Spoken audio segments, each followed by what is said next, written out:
કે જેવું શું થયું, આપણે ઉઠી ગયા છે સવારના 8 વાગ્યામાં સૌથી વહેલા. તમે જોઈ લો બહારનું વાતાવરણ, પક્ષીઓ ઉડીને જાય છે. અને હવે આપણે બ્રશ કરતા કરતા મમ્મીને કહેતા આવી કે આપણી ભાખરી બનાવી રાખે, આપણે આજે વહેલા ઉઠી ગયા છીએ. હું નીચે મમ્મીને જઈને પહેલાં કહું, પહેલાં મારી મમ્મીએ કહી દીધું કે તું પહેલાં ચા બનાવી રાખ, પછી હું તને ભાખરી બનાવી દે. એટલે પછી આપણે બ્રશ કરતા કરતા ભાખરી બનાવી પડી. પછી આપણે પાછા ઉપર વયા ગયા બ્રશ કરીને નાહવા. હવે નાહીને આપણે જઈએ છીએ નીચે ખાવા. હવે નીચે ભાખરી બનાવી રાખ્યો થારું, ભાખરી ખાઈને આપણે વયા આવ્યા છીએ ઉપર. ત્યાં પછી આપણે જતા ત્યાં તો દોસ્તાનો ફોન આવ્યો કે નીચે આવી, તો આપણે જઈએ છીએ નીચે, એને ક્યાંક જવાનું હોય છે. એટલે આપણે જો એને બસે કંઈક પાર્સલ આવ્યું છે તો એ આપણે લેવા જઈએ છીએ. ये जगह बेहद खतरनाक है, पानी का बहाव बहुत तेज है, यहाँ तो मौसम भी कड़ी परीक्षा लेता है, इसे पार करना आसान नहीं है, यहाँ एक कदम आगे बढ़ाओ तो 2 कदम पीछे आ जाओ. તો આપણે ગમે એમ કરીને બસે પગી ગયા છીએ ને આ જોઈ લો ઊભો. હવે આપણે બસમાં પાર્સલ લઈને જાય છીએ ને સ્મગલિંગનો ધંધો કરતો લાગે દોસ્તાર. પછી આપણે પહોંચવા આવ્યા છીએ હવે ઘરે, અને જોઈ લો રસ્તામાં નાના છોકરા બાંધે છે.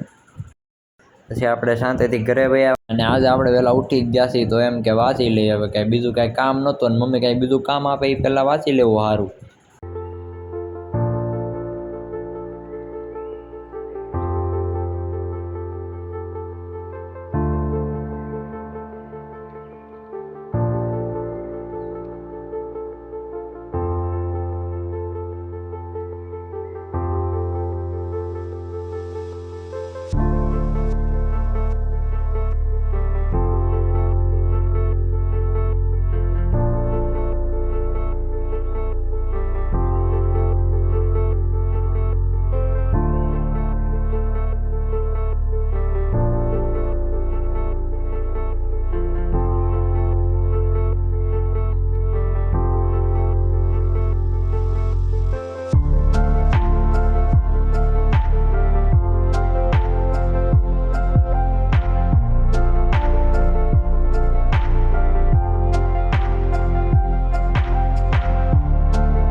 પછી બપોરનો જમવાનો ટાણો થઈ ગયો હતો ને ઘરે કોઈ નહોતું. આપણે બહાર લેવા જવાનું હતું ખાવાનું, એટલે આપણે નીકળી ગયા હોટલમાં બહાર લેવા. અને જગાત નાકા આવ્યા તો જોઈ લો કામ હાલે છે.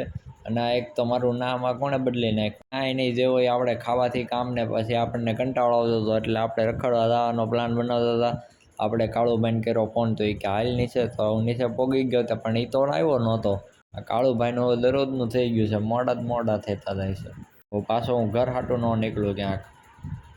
પછી આપણે જેવા ને બહાર આટો મારવા ગયા ને વરસાદ આવ્યો એટલે આપણે પલ્લી ગયા. હવે આપણે કપડાં બદલી લઈ અને ઘડીક આપણે વાંચી લઈ. પછી આવા માંડી ઊંઘ એટલે વિડીયો એડિટ કરીને પછી સૂઈ ગયા.